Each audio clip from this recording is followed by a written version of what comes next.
All right, this is Daniel Kerr. Could you tell us your name?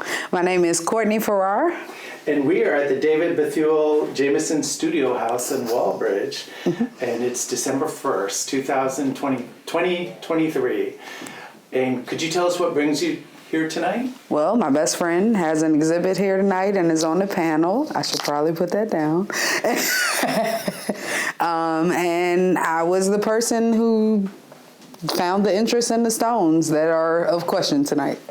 And could you tell us about those stones?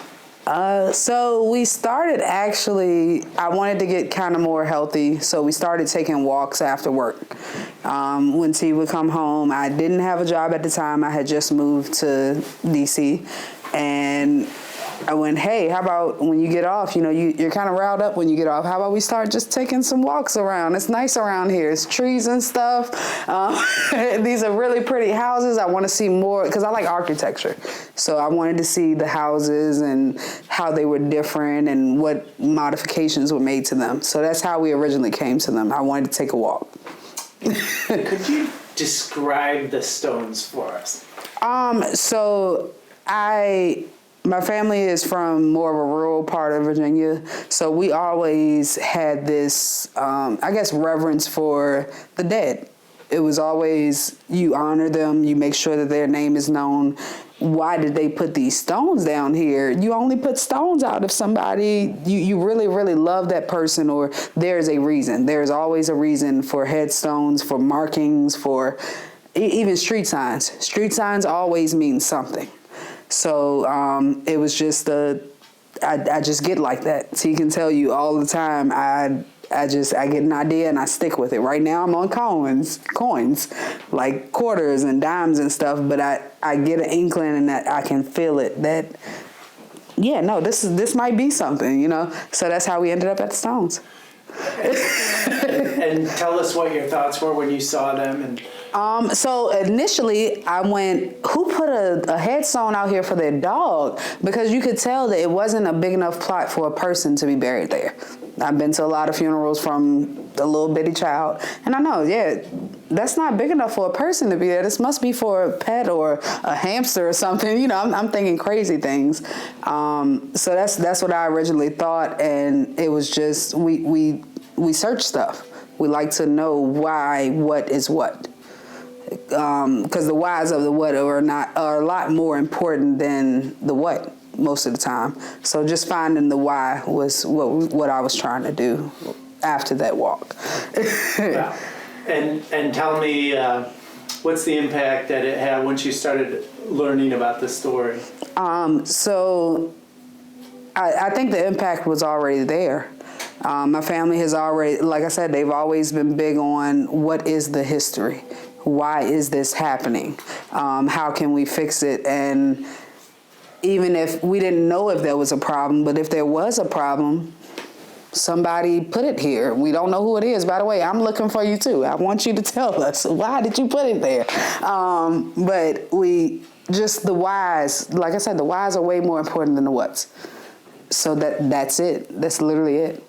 And it seems to me that brings the whole kind of story of the AIDS epidemic at a very kind of close.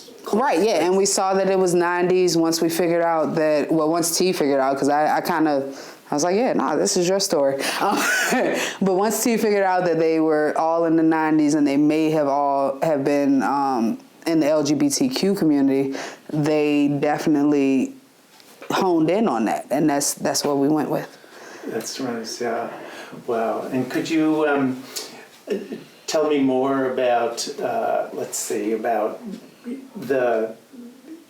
how this may have changed the way you think about the epidemic, the AIDS epidemic? So I don't think it changed a lot for me. It did get me a little more excited about it because I've always been a person of the underdog of how can I help? You know what I'm saying? So from that perspective, I don't think it changed my opinion of it, but it definitely, with the energy that T had, T was hyped for this. Like, I've never seen T hyped for something so much in my life. And it was amazing to see that transition. Yeah, but I don't think it changed anything for me. Now, if you could honor somebody through creation of a headstone, is there somebody you would like to honor, or you? Yeah, I would. So it would be a 2-in-1. I would honor Tawana Farrar and Angela Farrar. They both died of some type of disease that could have maybe been prevented or maybe been studied more. Angela was the daughter of Tawana, and she had sickle cell disease. My aunt Tawana died during the COVID pandemic. She had had multiple strokes, multiple heart attacks, but she was always our rock. You know, she told you where to go, she told you what to do, and she lived what she said. She went out and she grinded. She did everything that she needed to do. So yeah, it would be them for me. It would be them, both of them together. And she was a baby when she went, so that's who I would take.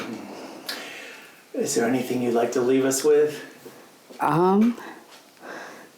Just be the person that you would want somebody to be to you. That's all I got. Thank you so much. I appreciate it.